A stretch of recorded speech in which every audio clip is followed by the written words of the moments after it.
Hi there. Today I wanted to share my infamous curry recipe in hopes to inspire you to live a more lucid life and how I personally meal prep every week, prioritizing protein and whole food ingredients.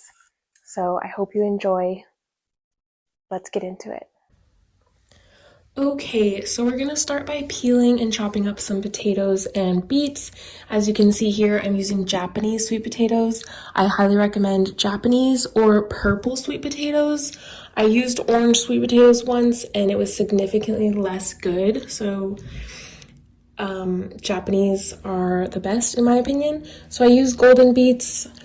And I just loosely chop the sweet potatoes because they are essentially going to just be soft enough to mash into the curry as more of a sauce paste at the end. So you just kind of stir them together and it all just mashes together. So they're loosely chopped, but the beets you do want to be a little more cautious of and chop them into more bite-sized pieces because they will stay intact during the cooking process.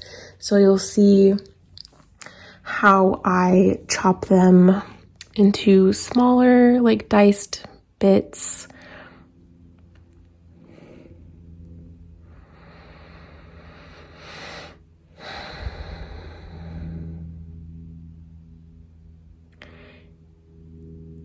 I prefer golden beets just because they're a little bit less messy than the red beets, but you can use red if you want your entire curry to be red and purple. So here I'm just continuing to chop and I'm filling up my Instapot with the beets and potatoes, and then I will add some filtered water to about halfway up the beets and potatoes, and then I pressure cook it on high for 9 minutes, and I usually pulse release it or quick release at the end. Here I'm just washing off some of the dirt of the leeks.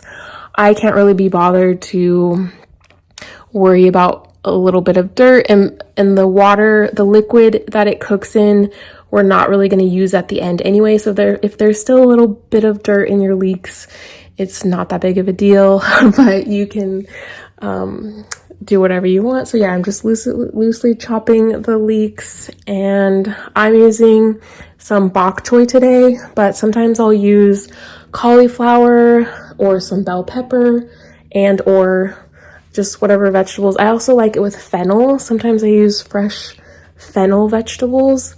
So it's always leeks and like one other vegetable like cauliflower. And sometimes I'll add a bell pepper.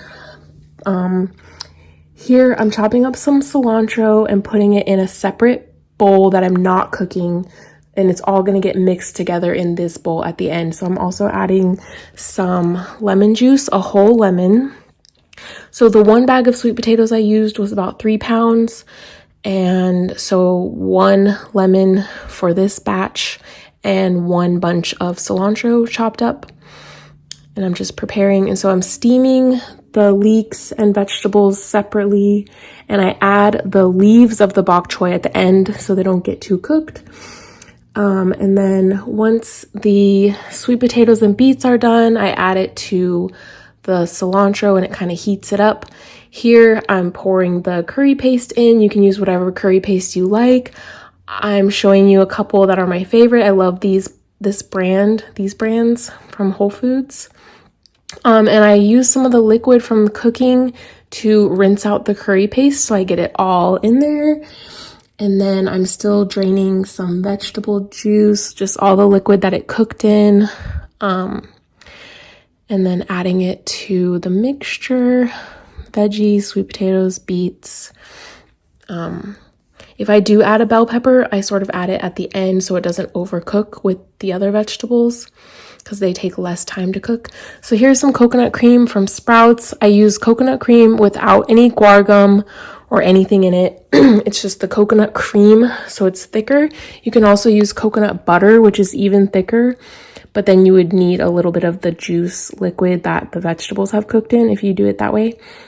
But I do like that method as well, to use the coconut butter because it makes it extra thick and sweet.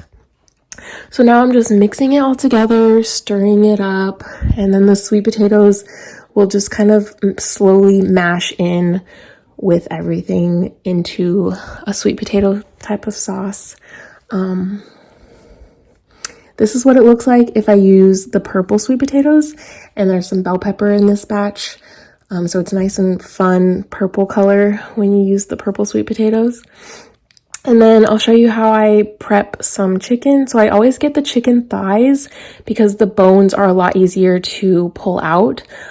At the end, I do show how to pull out the bones of the chicken legs, the drumsticks. So I'll either buy drumsticks or thighs and then pressure cook a big batch of chicken, like 4 or 5 packages, into my pressure cooker with a little bit of Italian seasoning and salt and enough water to come a little more than halfway up the chicken so that I have extra bone broth. So I pressure cook for an hour and 37 minutes on high. And then when it's all cooked and naturally released the pressure, I take out the bones. And here I'll show you the bones that are in the drumsticks. You want to make sure that you get this little tiny sliver bone. There's a big bone and then there's this little bone right here. It's kind of a pain in the butt, but you want to get all of those out because, as you can see, it's a bit hazardous. So then this is what the chicken looks like, and you just get a big batch of shredded chicken, and it's cost effective, and I'll just eat them not separately. I'll put them in the same bowl, but I'll keep them separate because my mother likes to eat the curry without the chicken. And so, yeah, I hope you enjoyed this recipe. Let me know if you give it a try. Hope you have a blessed week, and I'll see you next time. Thanks.